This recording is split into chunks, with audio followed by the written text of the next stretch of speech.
Well, you better come up with 2 more, son. Yeah, you better. You're listening to the Theology of Games podcast, your source for gaming news, reviews, and interviews with the top voices in the industry. Find us online at theologyofgames.com. And now, here are your hosts, Scott Firestone and Jeremiah Isley.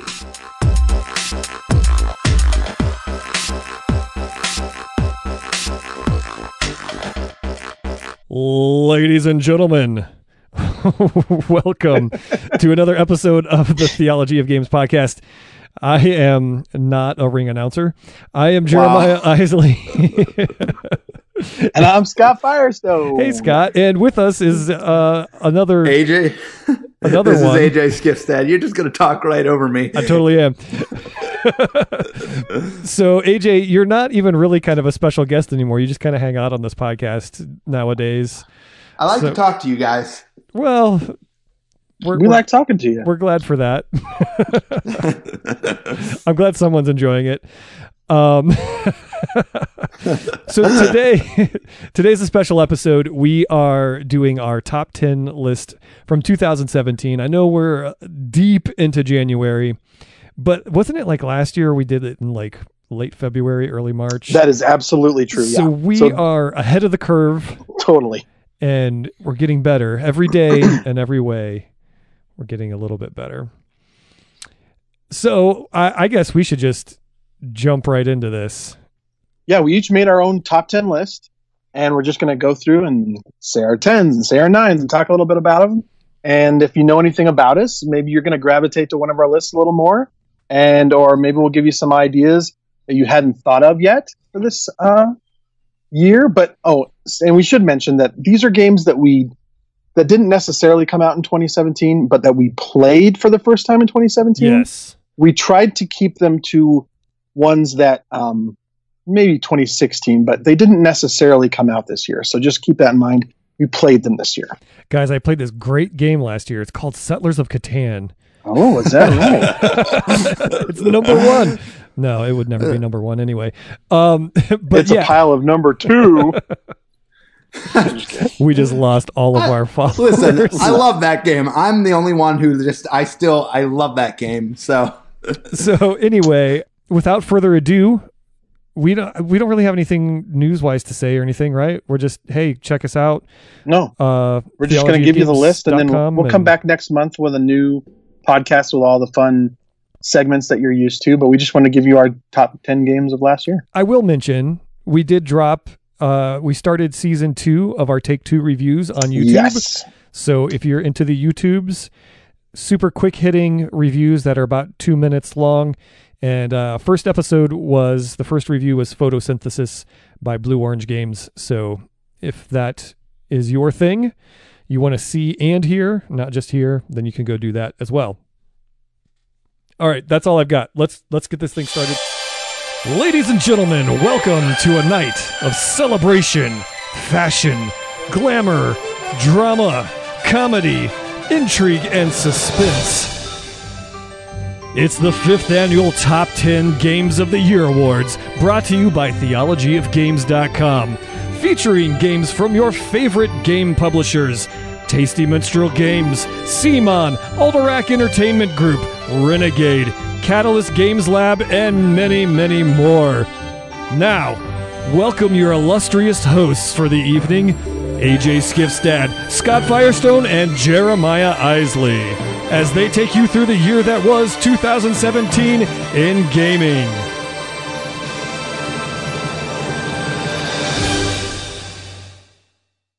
my number 10 this year happened to be a game by TMG called Chimera Station. Chimera Station started as a Kickstarter, and they accidentally had these components that weren't working right, so they took it back to manufacture and redid it, which was just really cool on their part.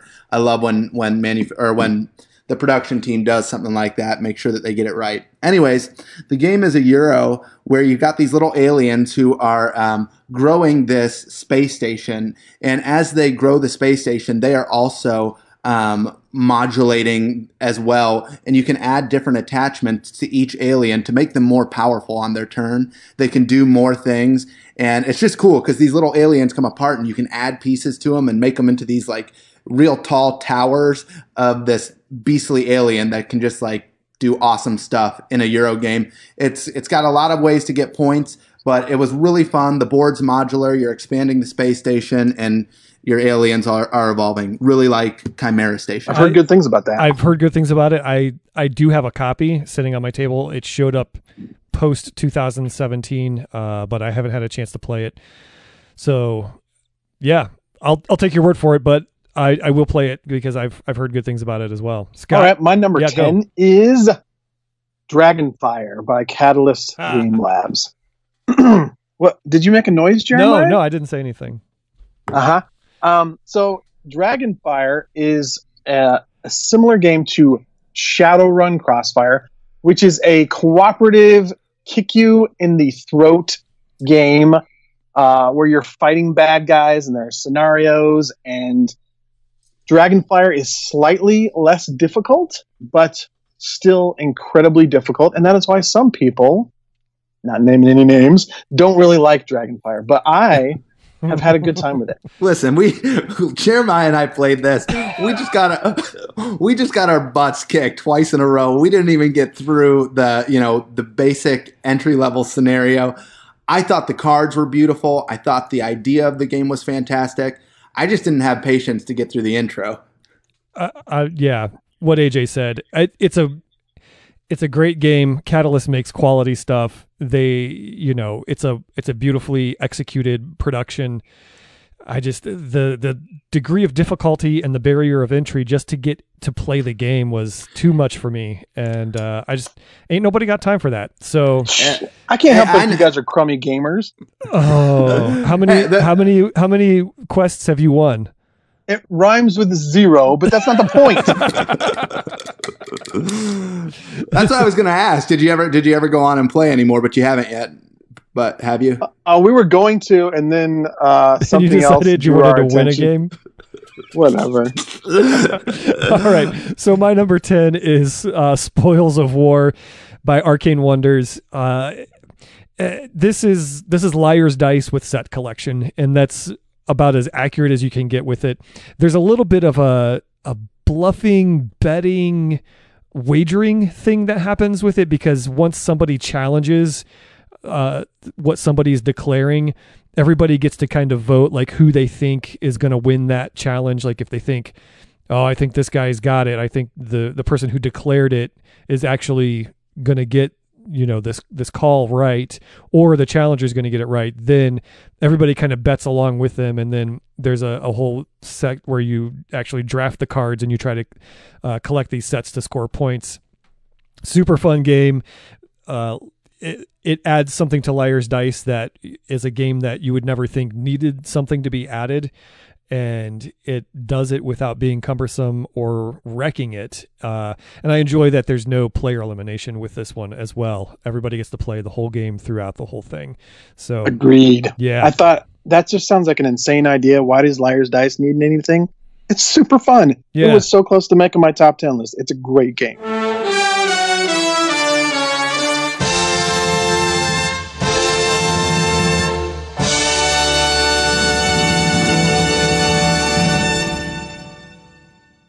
Custom Heroes by AEG is my number 9. This is a ladder game where you are trying to get rid of the cards in your hand, and then you play cards down, and subsequent people have to play a matching or a higher set of the same thing. It might be 2 of a kind.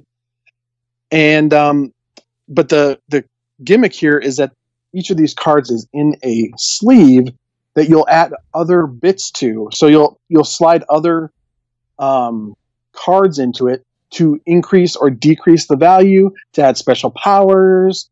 And so it's a really fun puzzle where every turn you're like, okay, I need to get these 3 cards to be 3s. How am I going to do that with what's in my hand? And it's super fun. And we may talk about it again later. Oh, we will be talking about it later. Yeah. And I think that's the interesting thing is a lot of us have games kind of in different spots, and that's our personal taste and that kind of thing.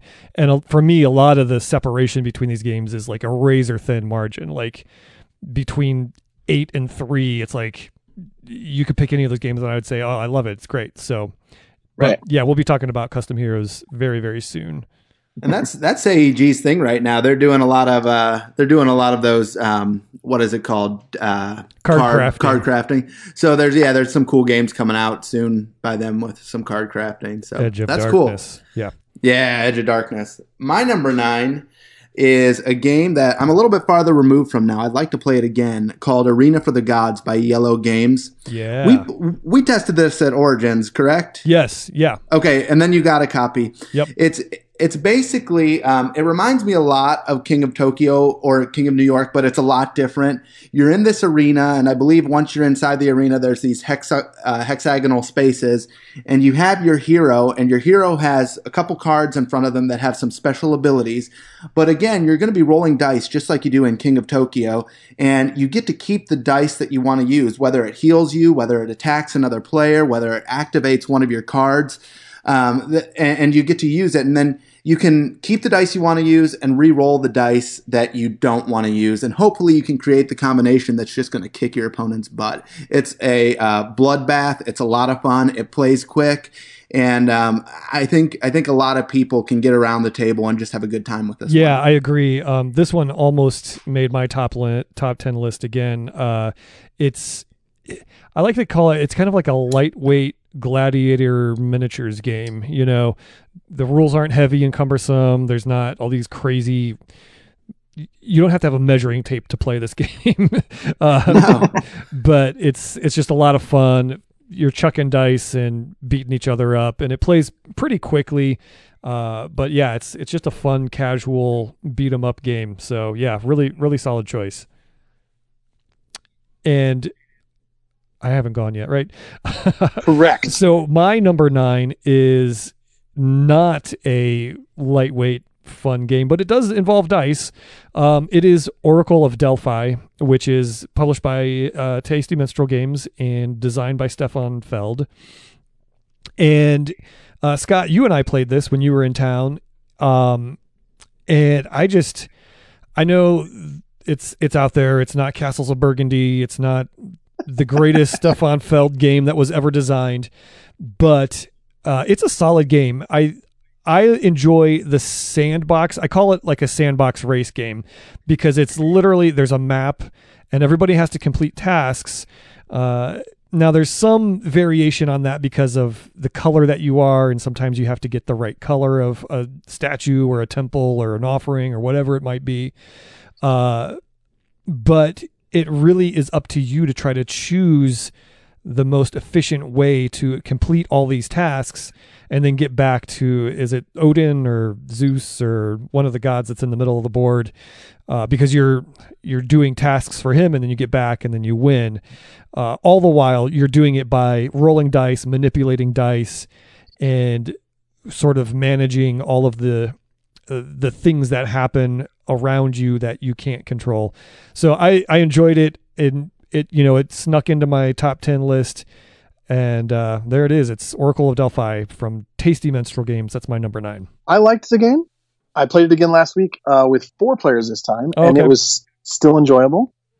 And it's not my favorite Feld, but let's be honest, Feld is amazing. Right, so right. even mediocre Feld is so good. That's such a sideways compliment. Anyway, number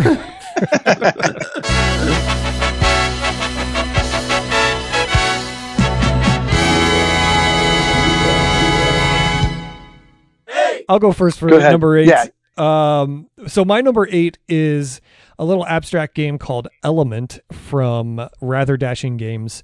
Element is a game where you're just trying to capture another person's sage. So everybody has one figure on the board, which is your sage, and you are trying to capture the person on your right. You're trying to capture their sage by surrounding them with element stones. The turn order is basically you just draw stones out of the bag, up to 4 of them. You place them, and then you get to move your sage 1 space. and that's it. But every time you place the stones, they all react differently. So fire spreads, water flows, earth can form mountains, and wind, you can actually use it to jump your sage over and help him move and escape. Really fun game. AJ, you and I have played this. I've played this with a lot of people actually recently, and the more I play it, the more I enjoy it. Just a great little abstract game, and the whole you're just kind of chasing the person on your right thing is a really interesting way of gaining victory, because instead of retaliating to the things that are happening to you, you just kind of have to like block that out and keep moving on. So really enjoy this one. Yeah, I like the idea of the game, and I only played it the once, and I feel like I wasn't able to, maybe I was just a little bit groggy or something, but I wasn't wrapping my mind around the abilities that the different elements had right away, but I could see how it would be a really good game. I really want to try it again. Yeah, Jeremiah, you and I played this, and I was surprised. Like, it's been sitting on my shelf, and I was like, I'm not a huge abstract fan, whatever. And then we played it, and I was like, oh, that's super fun. You always say that you're not an abstract fan. And then I play abstracts that I love. And then you're like, oh, that's really good. I guess what are we on? Number 8? Number 8, yeah. Yes. Number 8, I think this one might make another appearance. It's a cooperative game called Professor Evil and the Citadel of Time. And I'm a sucker for cooperative games, and this one just spoke to me because of the mystery noir feel that it has. You're trapped in this mansion, or actually you're breaking into this mansion, and you're trying to grab these ancient artifacts that Professor Evil is trying to steal. He's mustering them up somehow, and you have to try and grab them and save them from this mansion before he does. Meanwhile, he's setting off all these traps in each room. You have to go in each room to turn off these traps in order to grab certain artifacts.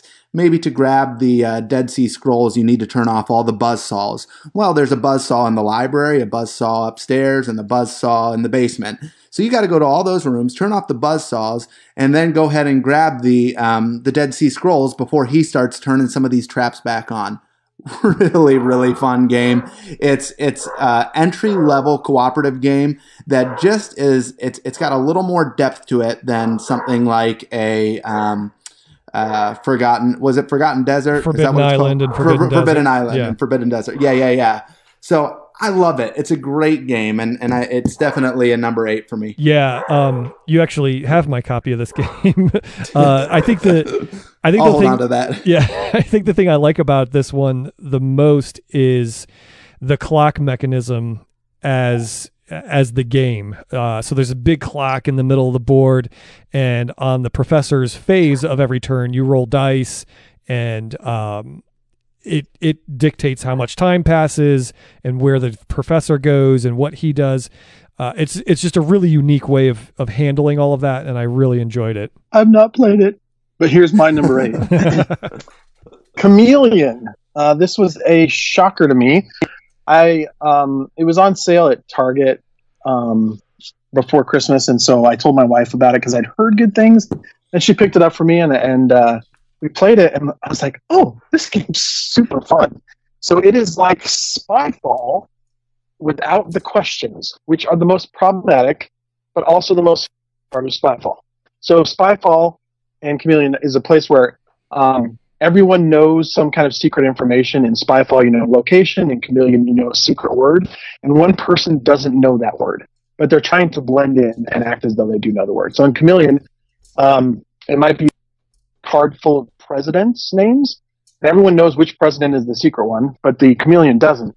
So starting with one person, everyone goes around and says one word, a single word. And then when you get done with everybody, then you vote on who you think the Chameleon is. And so you want to say a word that helps everybody think that, know that you're on the team, but also that's not so specific that the Chameleon knows, because if the Chameleon can guess the secret word, if everyone guesses who the Chameleon is, they get one chance to guess what the secret word is. And if they do, they escape. So the game takes literally 5 minutes.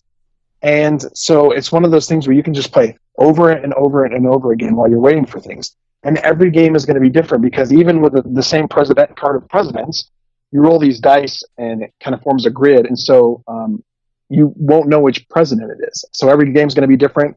It came out of left field for me, but we have played it a ton because it's fast and it's fun. And the thing about Spyfall is that if you bring it out with new people, the idea of coming up with a question is very intimidating. It's even intimidating for me, and I'm a gamer. So Chameleon just takes that away, and you just say a single word. It's way more newbie friendly and something I would bring out with any person, no matter how few games they've ever played. Yeah, that sounds really fun. I love Spyfall. I first time I played Spyfall was with a group of very seasoned gamers, and it was much like that. We just game after game after game after game just had a blast with it. So this one sounds even easier and more accessible. Like, I wouldn't play Spyfall with my kids because I think the question aspect would just be really hard for them to still grasp, even though they game a lot. But this one sounds like something I could totally play with them. And I've played with my kids a bunch, and they love it. So yeah, it's perfect for that age.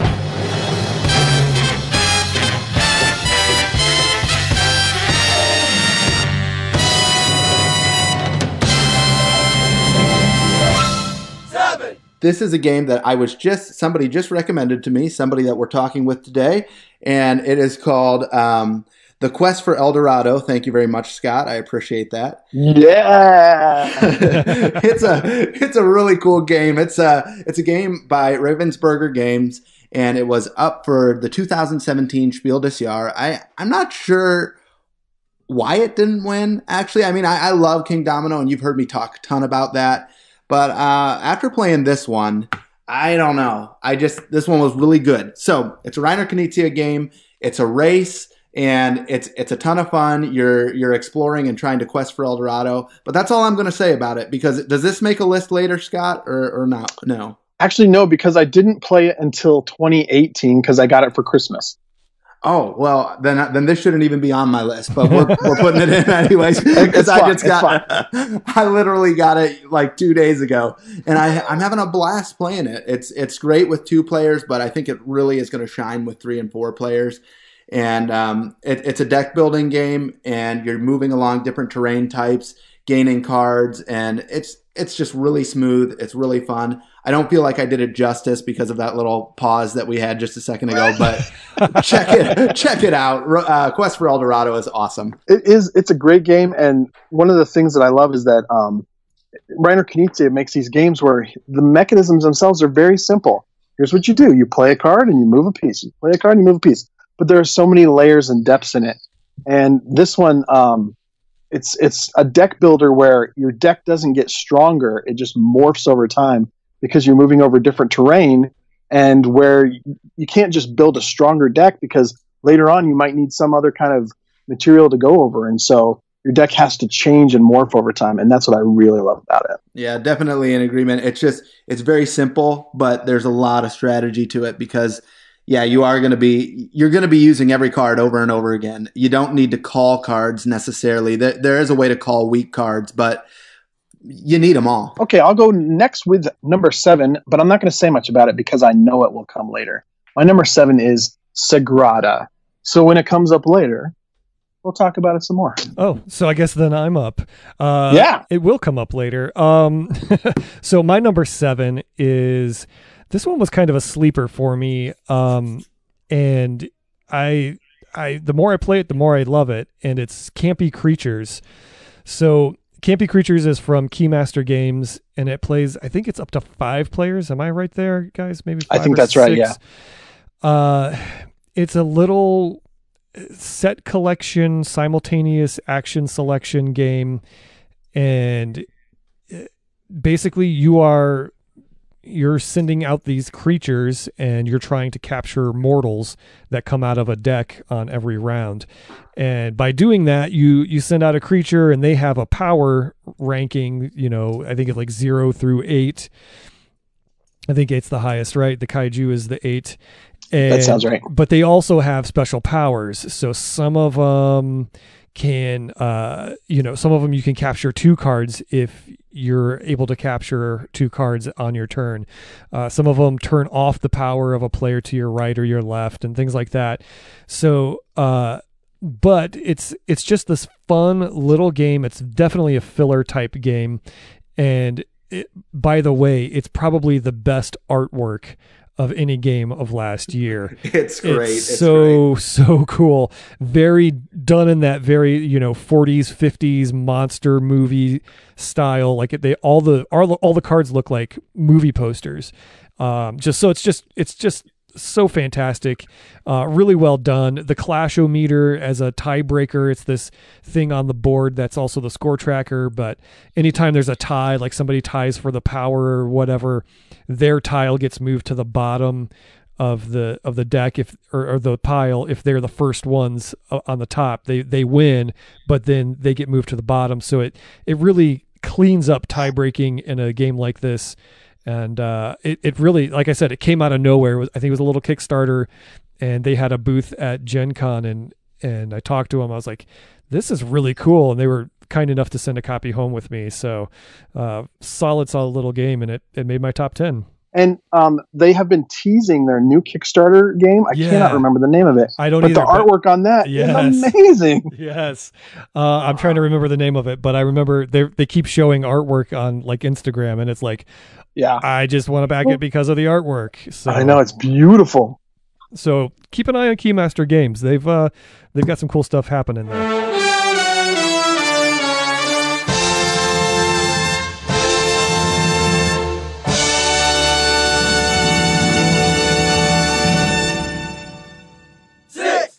My number 6 is Millennium Blades by Level 7 Games, the people that did the BattleCon series and so forth.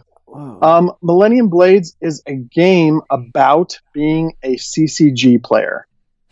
And it sounds crazy, and it is crazy. This game comes with hundreds and hundreds of cards, and the backs of them look like they're packs of old CCG cards. And so they're face down like in the store, quote unquote store. And so you'll buy a pack of it and turn it over and see which card you get. And there's a section where you're trying to build a deck by trading and buying and things like that. And then there's the other half of the game is you playing out this deck in a quote unquote tournament against the other players. The truth is, it's kind of a giant mess of a game. There are so many cards and so many interactions, and it's not what I would call elegant in any way, but I've had so much fun playing this game. If you have any interest in CCGs or you used to play them, totally check this game out, because it's hard to describe. I'm not doing it justice, but it's crazy. Sounds crazy. It is crazy, but I've had a crazy amount of fun with this, so much so that it's my number 6 game. So my number 6 game is I kind of waffled on putting this in here and which version of putting it. Waffle. What is waffled? I've not heard waffle. Waffle, like when you flip flop, or like you never heard waffle? No, that's new to me. Okay, well, anyway, so number 6 originally was King Domino, and then I thought I'll put Queen Domino in, but either way, they're both solid games. I'll just stick with King Domino because I think Queen Domino's coming up somewhere else in here, but it was the Spiel des Jahres winner. Fun. I don't feel like we need to talk about it a lot. We've talked about it in the past, and most people know this game inside and out because it was so wildly popular last year.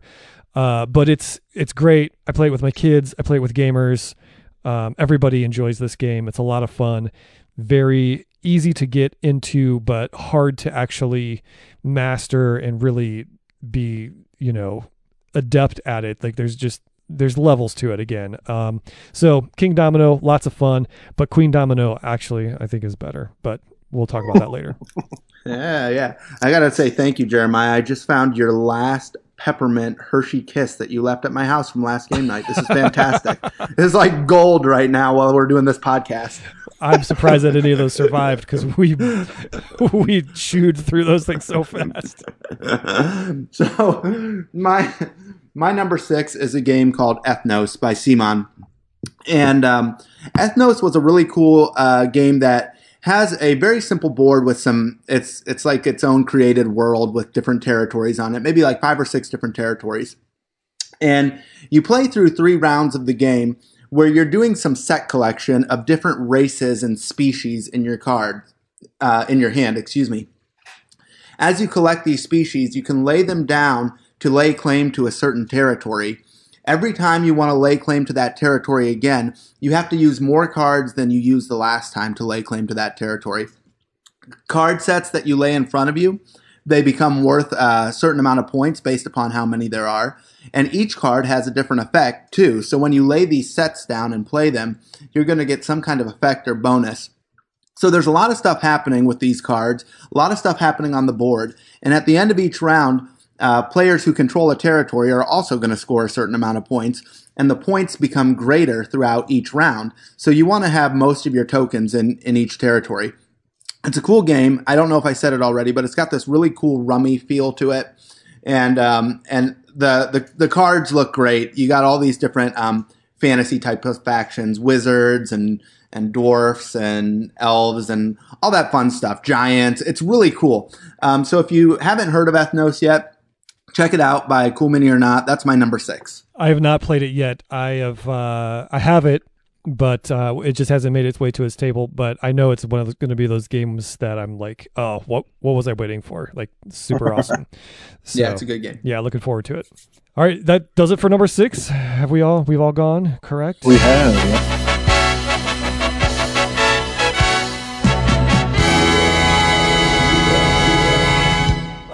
I wrote a little chart out while we were doing this, just to be fair.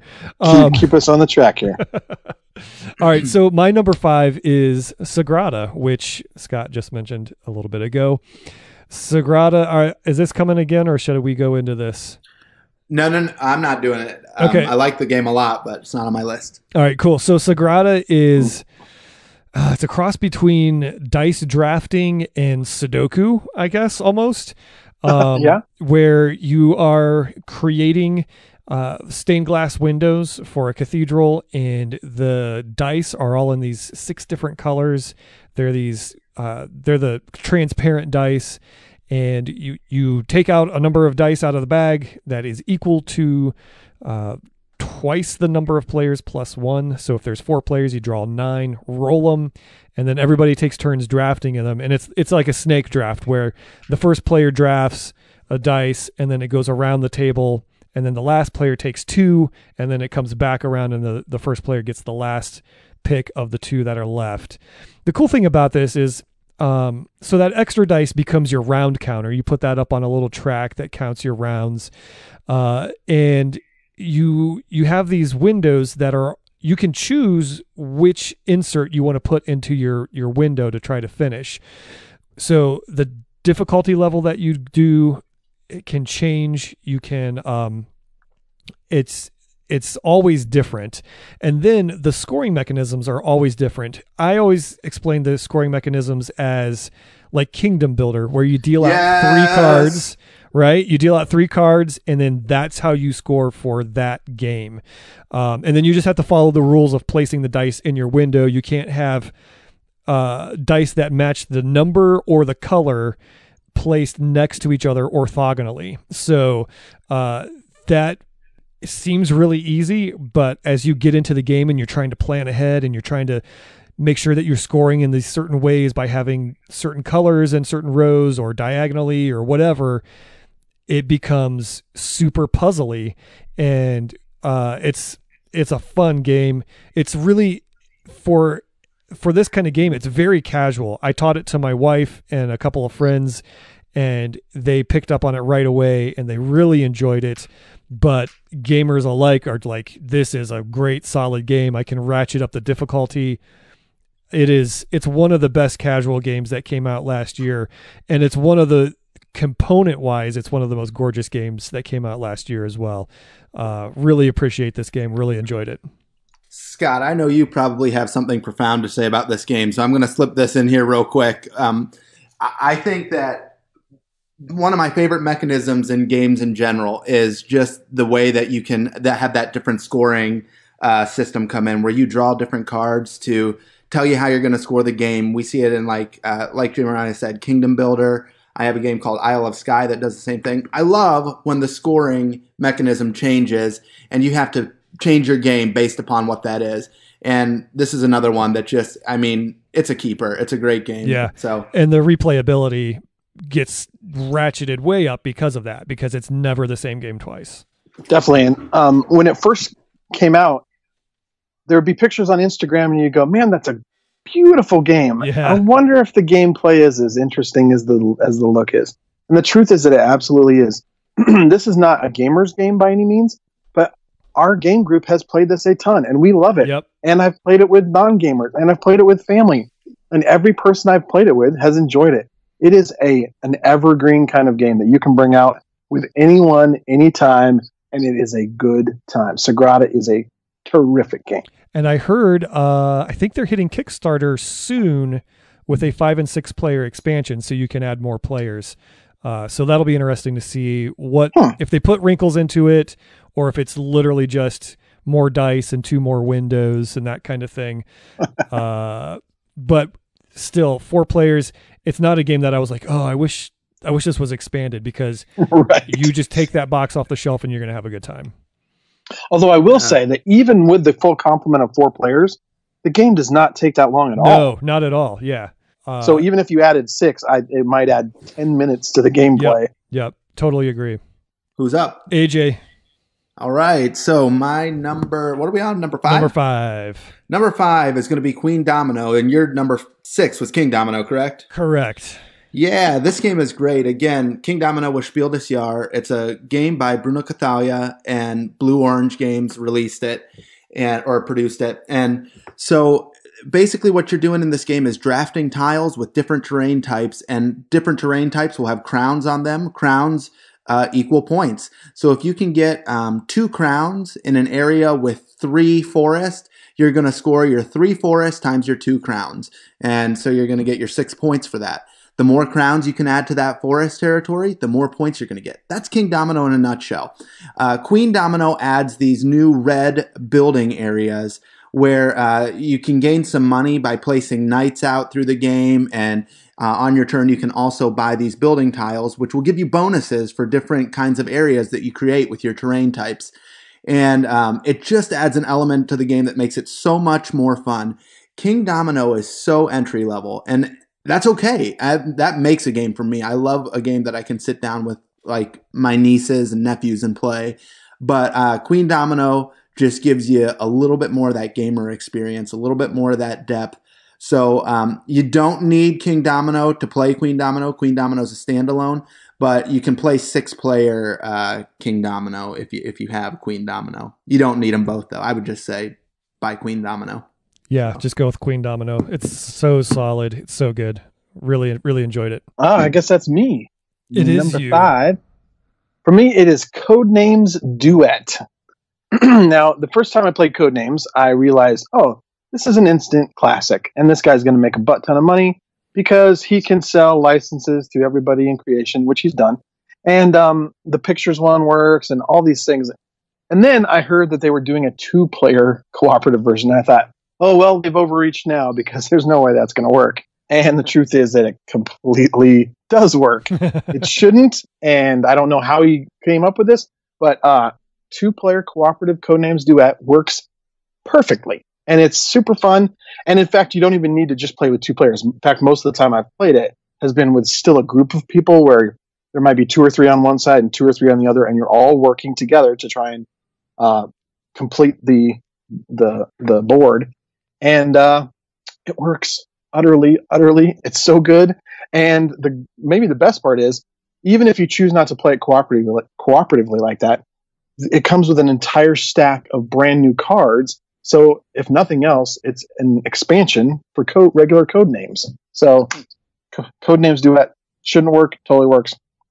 Wow, that's awesome. I love Codenames, and anxious to try it. I keep seeing it every time I scroll on Amazon. I see it, and it's like begging me to just fork over my money. It's going to happen eventually.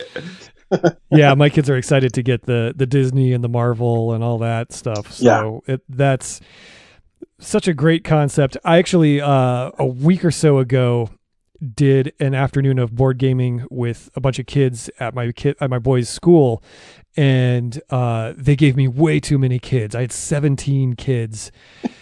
And so we played some games, like we broke them up into tables and stuff, but at the end, for like the last 30 minutes, we played a giant game of code names where we split all the kids up into 2 teams, and then I gave code words for one team, and my wife gave them for the other, and it was like the highlight of the afternoon because awesome. They just totally got into it.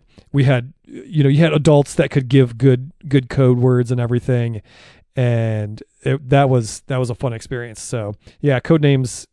I don't know how they keep doing it, and I don't know how Duets works, but I'll take your word for it, and I'm sure I'll end up with it on my shelf soon.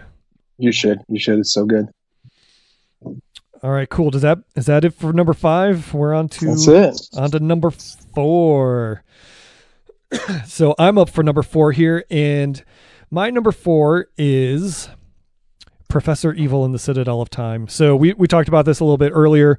I'll just touch on it again. Really fun game.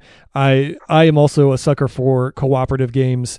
I think cooperative games are some of the best gateway games into the hobby because you don't, if you have somebody that especially is very new to gaming and they're already feeling a little out of sorts because you didn't put Monopoly on the table. No one feels out of sorts. The last thing you want them to do is feel like just destroy them at some game and then them feel like that was a terrible experience. I never want to do that again. All I felt like was I was just a punching bag. You put a cooperative game on the table and you're all working together. You're cheering each other on. You're working towards something against the game, which is just autonomous. And so I think Professor Evil is a great game for adults and kids and very casual gamers who want to, who may be interested or you're talking them into playing a game. This is a great way to go. And it's, you look at Forbidden Island and Forbidden Desert, and so many co-op games have a very similar mechanism where it's like, all right, you go here, you turn over this tile, you discover things. This one doesn't feel like that at all. Like this one feels completely originally as a concept. It feels original. So, really solid offering. It's from Passport Game Studios, and it's my number 4, Professor Evil and the Citadel of Time. Cool. So my number 4 is The Godfather. Is this going to be talked about later? It will be. Cool. So I'll just give a little bit on it. I believe now this is a game by Cool Mini or Not again, and I believe it was designed by Eric Lang. Is that correct? Yep, that's correct. Okay, and he does fantastic games. I mean, he hits with mostly everything that he does, and this one I feel like was another hit, but especially for me because I love the Godfather movies. I feel like the theme is strong and it's very present. It's a worker placement game. And it's just cool because you got your gangsters running around doing some pretty bad stuff. But I'll let you talk about that a little bit more. That's my number 4, The Godfather. Solid choice. All right, my number 4 is Mechs vs. Minions. This is loosely based on the game League of Legends. It's by the company that makes that. And they're big board gamers, and they were like, hey, what if we make a great board game that's beautiful and relatively affordable? And so they made this game. It is 1 to 4 players, cooperative, and it is one of the best produced games I've ever seen and probably the best I own. It comes with 4 cool minis that are completely painted, and then it comes with 100 minions that are not painted, but they're great. And the insert works well together. There are 10 missions, and each one of them is different and introduces new mechanisms. And the fun thing is it's kind of like Robo Rally, but a million times better. You're playing down cards in a certain order, and then every turn you will go through those cards in the order that you've placed them down. But things can mess with you. You could be facing the wrong direction because of various aspects of the game. You might have to swap 2 of your things because of a damage. And so then you're kind of spinning around and going in all kinds of crazy directions that you don't want to be going. And it just makes for a fun time. But the maybe the best part is you kind of start off not super strong, but you can build on your powers and become more and more powerful. And as the game progresses, these minions just keep coming on the board, and you're like, we are never going to beat this. We're never going to beat this. And then there's it flips a switch, and suddenly you realize you are devastating, and you can do so many great things. And you're like, I'm going to take out these 20 minions over here with one move. And it's just fun seeing your characters become so powerful that they can just take on all these minions, and what you thought was surely a loss for you suddenly turns into this overwhelming win, and you feel so great and pumped, and you can't wait to play again. So Mechs vs. Minions is terrific and gorgeous and super fun, and I hope they make expansions for it. Listen, I've not played the game yet, but I've seen it. I've looked at it, and this is going to creep some people out here what I'm about to say, but I'm not kidding. This game, I've been known to browse the Geek and lust after the insert photos for this game. I mean, the organization that these guys put into making these minis go back into the box and all the little, oh my gosh. Yes. It's incredible, and it just makes you want to just start taking each little box out and just start setting those miniatures up. I will have this game eventually.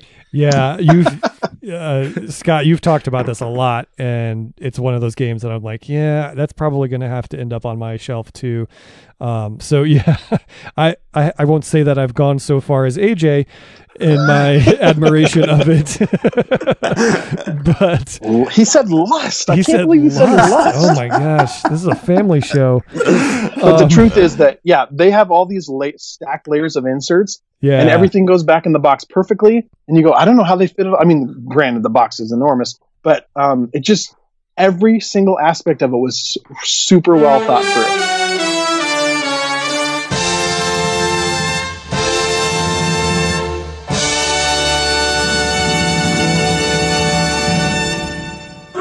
Number 3 for me is a social deduction game that I had zero interest in playing. And when I finally played it, I loved it. It's called Werewords. It's by Bezier Games. Yeah. And as much as I like Bezier Games, sometimes I feel like, come on, guys, you are super stretching with the things you're willing to slap werewolf onto. And so that's what I thought this was. I'm like, does a word game really need hidden roles? Well, it turns out it totally does, because this game is 20 questions with hidden roles. And there is a mayor who will be giving answering questions, I should say. The mayor will know a secret word. It might be a set of words like fire truck, or sometimes it's names like Christian Slater or whatever. And the rest of the people are trying to guess the word, and they can only ask yes or no questions, because the mayor has these tiles that say yes, no, you're very close, or correct. And so, is it an animal? Yes. Is it a this? No. And so they're just trying to hone in on the right word. But what makes it unique is that there is a seer who knows the word, and so they're kind of trying to steer people toward it. And then there are werewolves who are trying to steer people away from the word.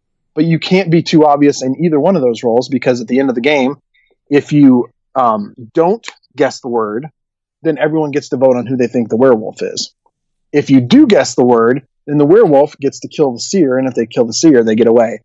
So it's so fun. In fact, AJ, I think you've played this, haven't you? I mean, you don't like it apparently as much as I do, but we've had a lot of fun playing it. I mean, and what's cool, even the mayor can be the werewolf, can he not? Yes. Yeah. That's really cool. I've had a lot of fun playing it, and I think I don't want to play this game without using almost all the characters that are in it, because once you play it once or twice with just the basic characters, I just want to add everybody. I think there's only a couple extras, but it's not like One Night Ultimate where there's 100 different characters. Right, but, right. I got this for the boys for Christmas, and we've had a ton of fun with it. They love it. They think it's great. I haven't played it with like a big group of adults, like gamer types yet, but I'd like to do that. But so far, so good. We've had a lot of fun with it, and like I said, the boys are always asking to play it. And anytime we have friends over, like, hey, can we play Werewords too? So, nice. So yeah, it's good stuff. Just curious, Scott, why Christian Slater? I don't know. I was trying to think of an actor. I have no idea why his name popped in my head. Because I grew up in the 80s, okay? Is that what you want to hear? Honestly, I thought of all the actors out there, how'd you come up with Christian Slater? That's a great question. I'm sure there's a psychologist could delve deeply into why I chose that, but I don't think this is the time or place for that. Okay, all right. All right. So what are we on? We're on number 3. So my number 3 is, we talked about this a little earlier, Custom Heroes. Again, by Alderac or AEG, and it's card crafting, it's ladder trick taking. I know there's a discussion about whether ladder games are trick takers or whatever, but They're not. I love the whole card crafting thing.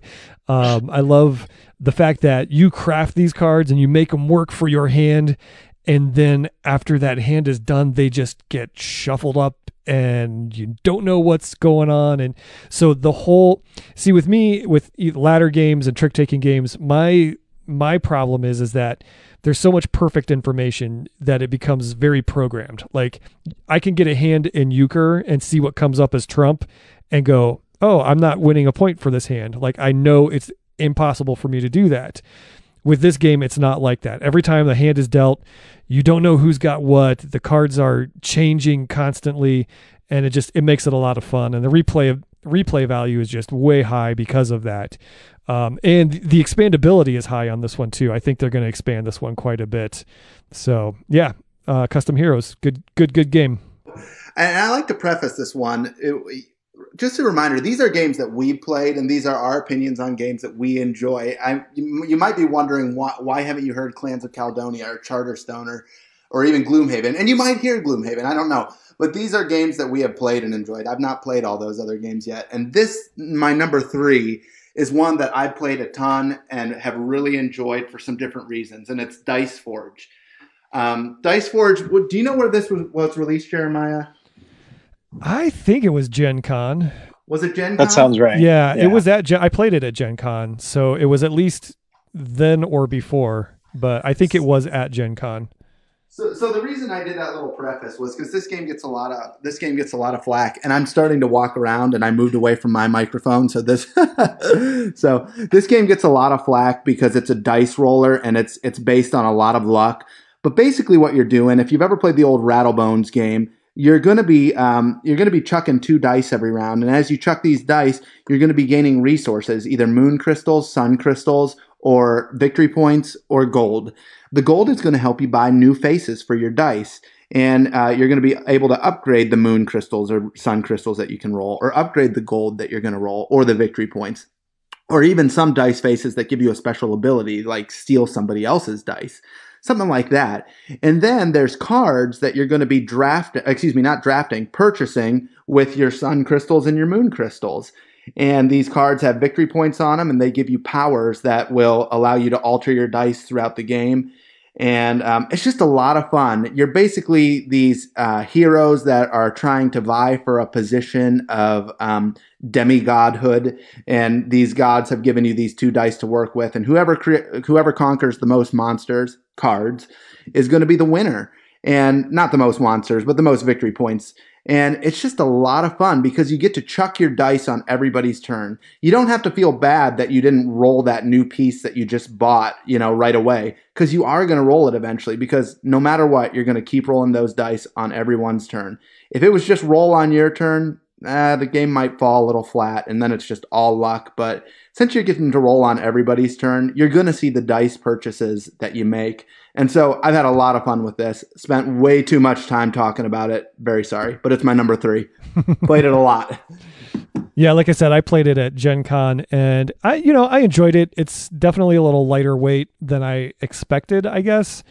But for me, I had bad rolls like every time. Like, I would spend these points to get these like super awesome pieces, and my dice should have been like super stacked, but then like I would always roll the bad side that I hadn't fixed yet.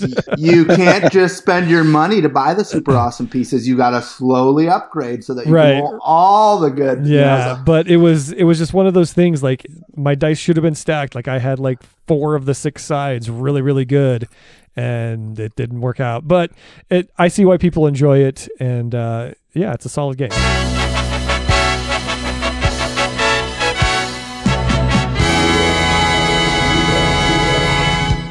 All right, the big deuce is happening. The big deuce, huh? All right, let's bear down, guys. So up to this point, the 7 of the 8 games that I've mentioned in my top 10 list have been really pretty accessible games. You know, they're pretty good for casual players, family time, that kind of stuff. These last 2 games are far from it. And so number 2 for me is Yokohama. And if you've seen pictures of Yokohama on Instagram or Facebook or wherever you see pictures of board games, you know that it is a sprawling hot mess of a board game. There's just so many. The board's completely modular, so there's all these different tiles and locations and scoring boards, and it's just, like I said, it's a big hot mess. But essentially it's worker placement.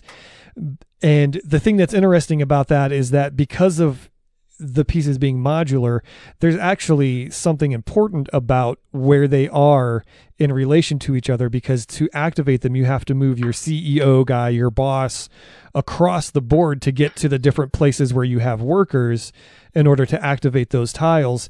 And so that can gum you up, because sometimes you have to pay money to get through tiles that have other players' workers on them or CEOs on them, and things like that are going on. There's a ton of different ways to score points. It's a really deep, involved worker placement game, and it's another game that's really cool to look at because it's such a sprawling, mess of a game. I keep wanting to use that word, but it's so huge, and there's so colorful, and all the tiles and everything. I know some people aren't thrilled about the theme because it's the city of Yokohama during the Industrial Revolution, which doesn't sound like fun. But when Viticulture came out, I said, oh, good, a game about making wine. And it's like one of my favorite worker placement games of all time. So Yokohama Tasty Minstrel Games by Hisashi Hayashi, or Hayashi Hisashi. It's I totally butchered that guy's name. Sorry, man. Wow. But very good game, and it's number 2 for me. I like this game a lot, and one of the things I liked is that because of that modular board, every game just is so different. Yeah. And certain parts of the board will feel like, wow, they can't stay away from it in this game, and in the next game, it doesn't even get touched, and it really creates a lot of replayability, I think. Yeah, it really does. I enjoyed it when I played it. I played it twice. I think I taught it both times that I played it. I played it 3 times. I've taught it twice and then just played it once. And I really like I like the mechanics of the game, and I like there's a lot of different choices you can make, and it is very heavy, and I like that about the game. But if I want to play a game like that, I feel like this one was a little bit too busy, and I feel like Istanbul is very, very similar mechanically, and it's just a lot lighter. It tears away a lot of the extra, and it gives you a more clean feel to the game. I just felt like Yokohama just got so busy sometimes, and I was so overwhelmed with the choices and the way that I was going to move. And that's great if you're wanting that high level strategy game.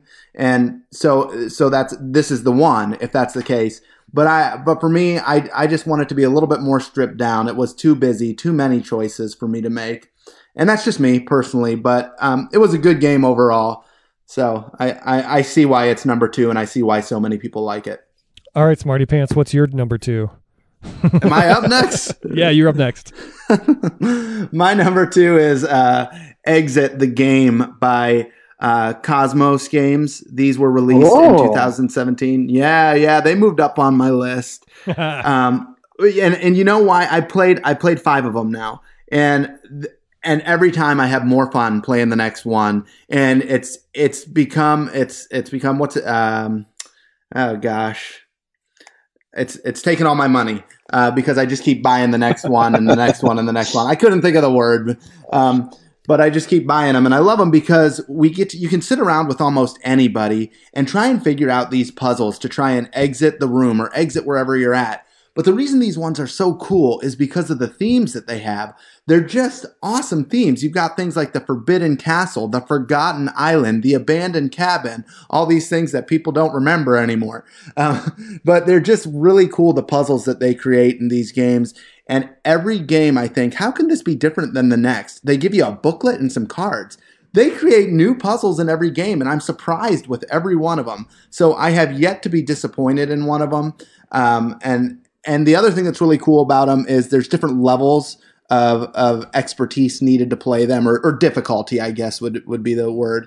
And I like that because, if you want to get into this game and you're not sure about it, and just buy maybe the level 2 and then gradually go up to maybe a level 5.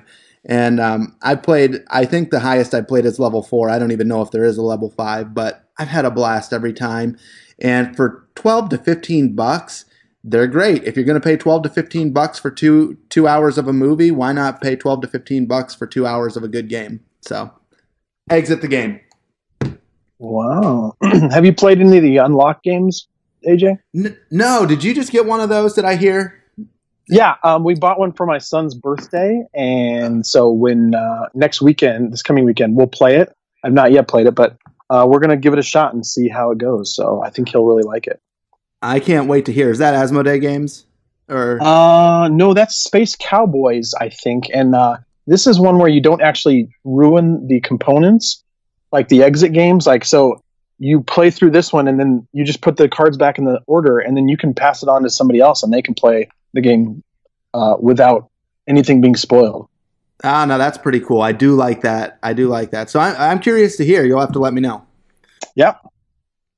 Yeah, that's cool. I've not played either of them. I've been meaning to get a hold of a couple because I like the concept. We actually did an escape room over Christmas break with the boys and some friends and had a lot of fun with it. So I'm intrigued by the whole thing as it is. So yeah, there it is. All right. You're up, Scott. Number 2. All right. My number 2 is Gaia Project. This is a Terra Mystica game is what it's called. And basically it's Terra Mystica in space. And it's from Z-Man Games. And Terra Mystica is just a terrific, deep Euro. But it had a few problems, in my opinion. One of which was that the map was always the same. They came out with an expansion that had a different map, but that just meant that there were 2 maps that were always the same. And so games started to feel kind of similar, and people would always be going for the same spot. And if you were playing with only 2 players, the map didn't shrink at all. So it wasn't great from that aspect. Gaia Project has modular boards with planets on them. And so every game is going to be different. The configuration is going to be different. You can make a smaller universe when there are fewer players. There's in almost every aspect, Gaia Project is better than Terra Mystica. Because of the modular boards, because the tracks you go up make more sense. In Terra Mystica, there were these weird like cult tracks where I can't even explain how they just didn't make any sense. But here it's like, oh, if you go up this track, you're better at terraforming, and you should go up this track, you're better at navigating. And I can't. If you like heavy Euros, you have got to play this game. I have played it 3 times. I'm playing it again tomorrow night at my game night. My copy of the game will be here on Wednesday. Oh, wow. I love, love, love Gaia Project. It is fantastic. The only reason I can see myself going back and playing Terra Mystica is just because sometimes you might feel like thematically going back and playing like fantasy. And also I may introduce like the kids when they're at a level to play this. We may start with that, but I'm telling you, if you're thinking about getting one or the other, get Gaia Project. It is fantastic.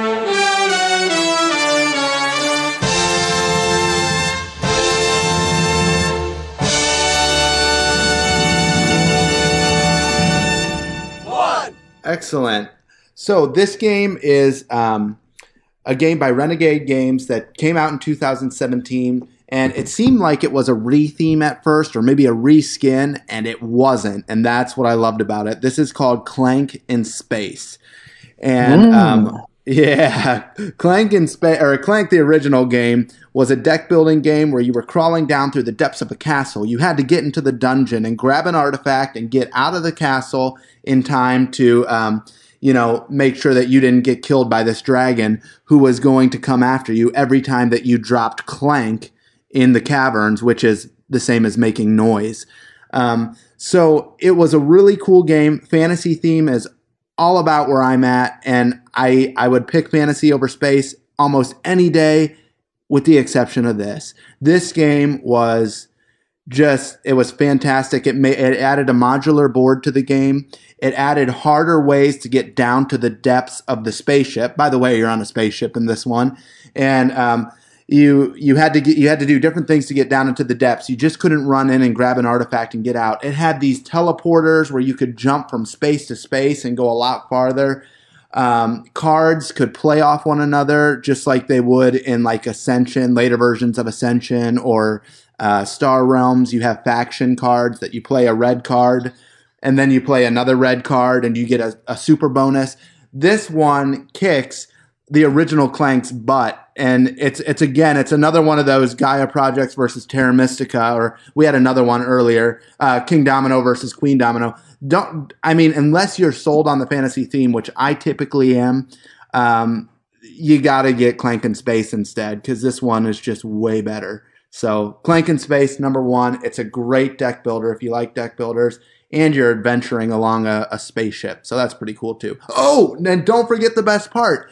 Every card is based off of some space theme that you've seen. That's all spoofing off of Star Wars, Star Trek, Blade Runner, you name it. Anything you can think of, these space movies are being spoofed on in this game. Love the card artwork. Gotta check out Clank in Space. It's my number one. Mystery Science Theater 3000, does it spoof that? No, because that's doing its own spoof already. That'd be a spoof. That'd be like the inception of spoofs. Right. Exactly. Within a spoof. I haven't played this version yet. I played Clank over the summer. I think it was at Gen Con I played it and really enjoyed it. It's a fun game, but I've heard you talk about this multiple times, and I want to get a hold of it, or at least get a play or two in before too long, because it sounds like a lot of fun. Yes, but Clank just announced an expansion. Yeah, that's right. My number one game of 2017 is Gloomhaven. Woo! This should not be a surprise to anyone who has been listening to our Anchor broadcast, but I had no interest in playing Gloomhaven. I have dungeon crawlers. I have Descent. I've had a ton of fun with that. And then a friend of mine said, hey, this is the best dungeon crawler I've ever played. And he's played a lot of them. So I was like, oh, okay, well, the Kickstarter is super expensive, but I'm going to trust you. And so I forked out $100, and I just got it at Christmas. And the boys and I played a couple of times only. But it was one of those things where you immediately go, oh, this is different. This is so good. And instead of having things determined by dice and things like that, like normal, you're playing down cards. It's very Euro-y, actually. And you're playing down cards. You play 2 each turn, and you play the top half of one and the bottom half of another. And the cards are your actions, but they're also your life, because when you run out of cards, you die or you become exhausted. And just everything about this game is so top-notch. The monsters are interesting and behave in cool ways. The characters, you start with 6 unlocked characters, and then from there, everything else is in boxes, and you have no idea what they are. So my boys and I have these 3 characters, and they have these things that they're trying to accomplish that'll take a number of scenarios. But once they do, that person is retired, and then it tells you to open one of the other boxes. And I can't wait to see what's in those other boxes, because the first 6, it's not like here's the dwarf and here's the this. He didn't just take these normal stock fantasy things. They're all different, completely new races, new creatures, new classes, and it's exciting and fun. And we've only played 2 scenarios, and I can't wait to play it again. And I can't wait to play the 99 scenarios that it comes with. And I can't wait to get my broken token organizer, because right now the entire game is strewn all over my basement as I figure out what I'm going to do with it. But this game is worth the hype. It just recently became the number 1 game on Board Game Geek I cannot argue. It is a blast from start to finish, and well done. I believe the hype, and I hope to someday own a copy of it myself. It's like you said, it's an investment monetarily. So that's kind of a big barrier of an entry to get over. But it looks so awesome, and like I said, I hope to have a copy of my own someday because it looks like a lot of fun, and I think my boys would love it. We've been playing Imperial Assault, and they love the whole campaign aspect of things where you keep going and things, you increase your gear and your abilities and all that stuff. So I think this would be like the next progression of that and be a lot of fun. Okay, so my number one game is, we talked about this a little bit ago. It's The Godfather, Corleone's Empire from CMON Games.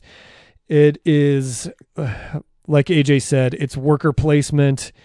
The comparison that is out there, and I think it is very accurate and justified, is that it is Lords of Waterdeep, but you can kill people. So, usually the thing that really does it for me with this game is there's two things.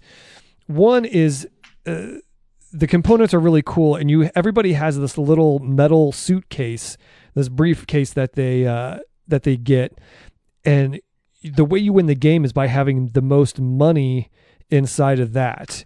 So you're collecting money, but you also have to do actions that allow you to stow the money. You have to launder it and get it into your suitcase.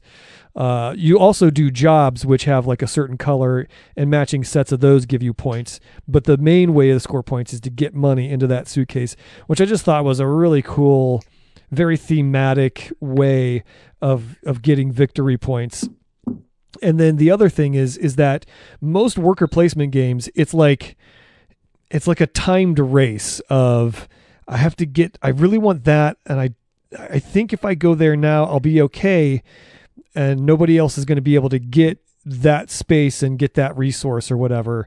Well, sometimes being the first one there only means that you're the first one that's able to be killed off. So that becomes really, really tense as you're looking at the board and areas that you want to control, because if you have workers, if your gang members out on the board and your family members, at the end of a round, you score points for controlling different areas. But if you get killed off, then you lose all of that control, and those points add up over the game. And it's so cool. It's a very elegant and deep worker placement design, but at the same time, it's easy to learn, and the learning curve wasn't really that difficult. So that's my number one game of the year, Godfather from CMON Games. Just top-notch design, really well executed.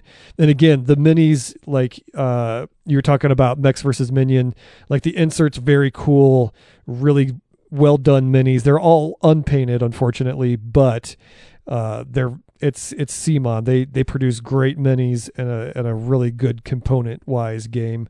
And again, the design is top notch as well. So there it is.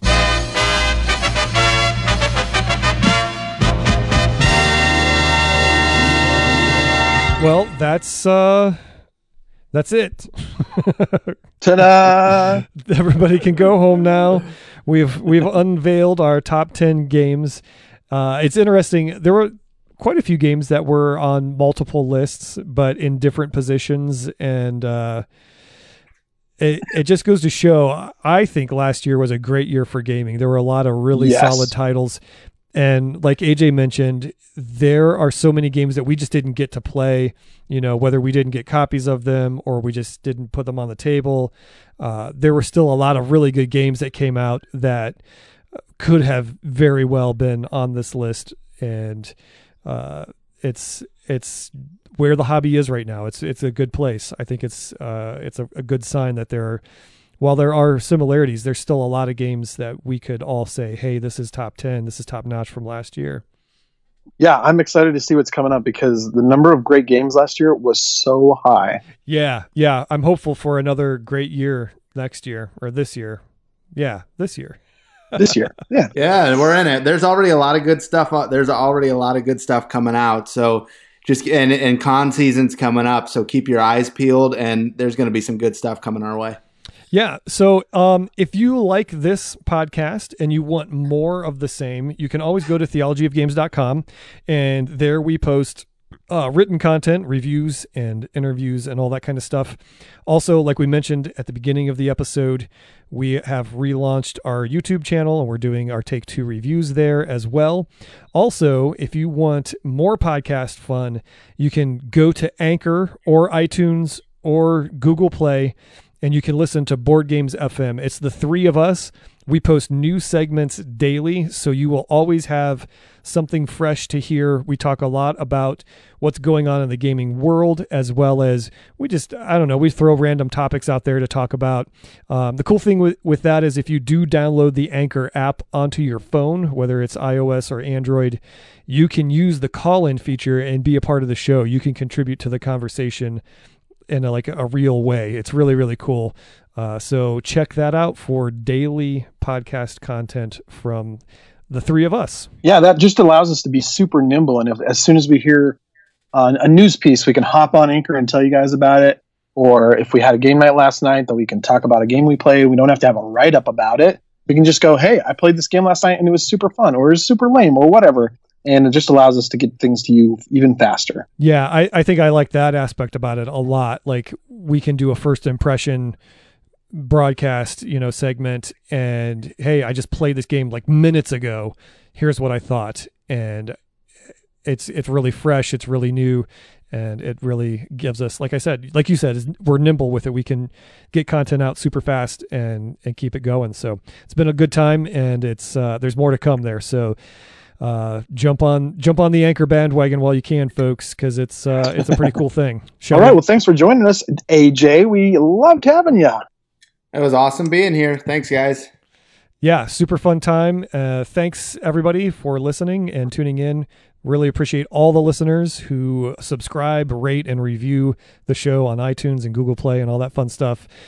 Be sure to check us out on theologyofgames.com, and we'll be back next month with another fun episode and all your favorite segments and other stuff that we dream up from here to then.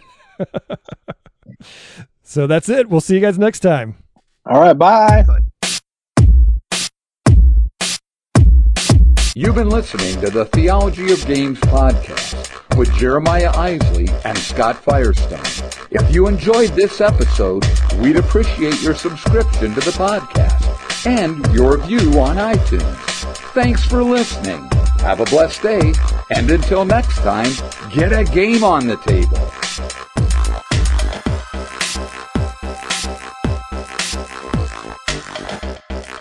Christian Slater.